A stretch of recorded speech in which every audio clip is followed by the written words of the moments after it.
Close your eyes for a moment. Imagine it's December of 1961. The world felt different back then, slower, somehow warmer, and filled with a quiet kind of hope. And Christmas? Well, Christmas carried a special kind of joy, a feeling that seems almost impossible to recreate today. It wasn't about extravagance or perfection. It was about something much deeper, something that lingered in the air itself. In 1961, the first real sign that Christmas was on its way wasn't the decorations appearing in department stores. It was the cold. It's that crisp, sharp winter air that made you pull your collar up tight. The kind that bit at your cheeks, but also made every breath feel clean and alive. It was the smell of wood smoke from fireplaces drifting from every chimney in the neighborhood. Kids would run outside without a second thought, their world not yet shrunken down to the size of a screen. There were no phones to check, no texts to answer. There was just the satisfying crunch of boots on frost-covered ground, the laughter of a snowball fight, and the urgent need to get home before your fingers went numb. That chill in the air was the official announcement. Something magical was coming. And when the big day finally arrived, the gifts under the tree weren't about brands or the latest electronic gadget. In fact, most toys didn't even need batteries. A simple doll, a new baseball glove that smelled of fresh leather, a shiny red wagon, or maybe even a cap gun for playing cowboys in the backyard. Even a 10-cent candy cane tucked into the top of a stocking felt like the greatest treasure in the world, and kids cherished these things. There was something deeply meaningful about unwrapping a gift you knew your parents had saved for, a baby for the entire year. People didn't have much back then, not by today's standards, but they gave what they could, and kids appreciated it with their whole hearts. There were no long, detailed wish lists emailed weeks in advance. There was no pressure to have the biggest or the best. There was just the pure, unfiltered joy of a simple surprise. The decorations that filled our homes felt different, too. They felt handmade, because many of them were. Do you remember cutting intricate paper snowflakes in your school classroom, each one unique, or spending an afternoon stringing popcorn and cranberries into long, beautiful garlands for the tree? And the lights, those big, thick Christmas light bulbs that got so hot you could burn your fingers if you touched them for too long. Homes glowed with a warm, golden light, not the bright, cool white LEDs we see everywhere today. The trees themselves were imperfect, real, and full of personality. They weren't color coordinated or professionally styled to be Instagram ready. They were decorated with our hearts, with a mishmash of treasured ornaments collected over the years, each one telling a story.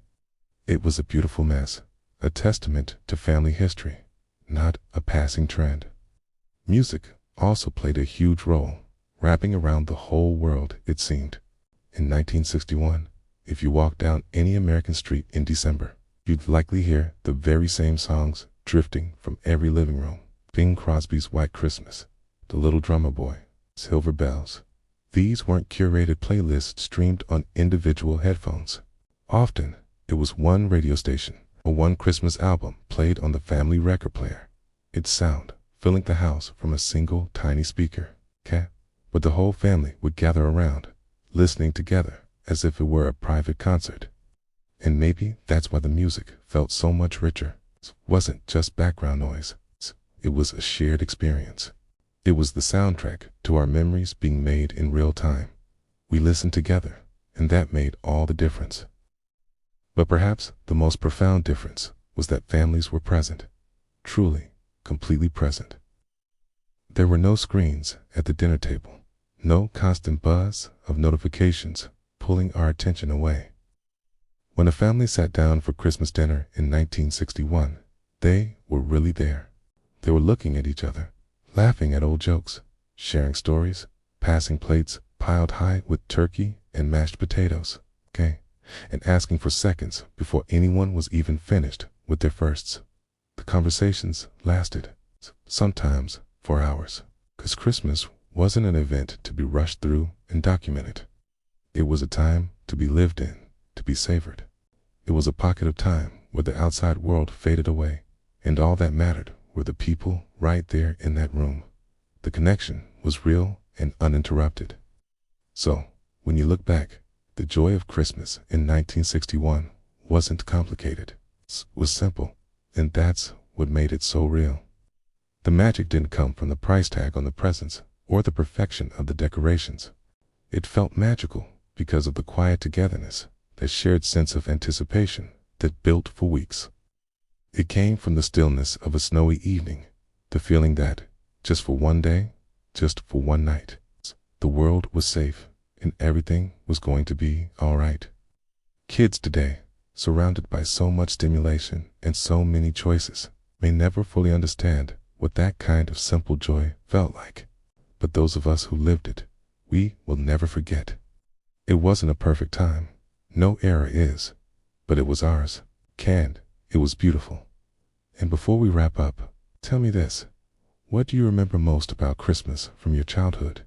Maybe in the early 60s or another time. Is it a particular smell, like pine needles or cookies baking? A song that instantly takes you back? A favorite toy you thought you'd forgotten? Or just a quiet moment with family? Share your memories in the comments below. I promise I read every single one. If you enjoyed this little trip back to a simpler time, don't forget to like, share, and subscribe. And make sure you hit that notification bell so you don't miss the next nostalgic story. We have some powerful ones coming up, and you won't want to miss what's next. Thanks for watching.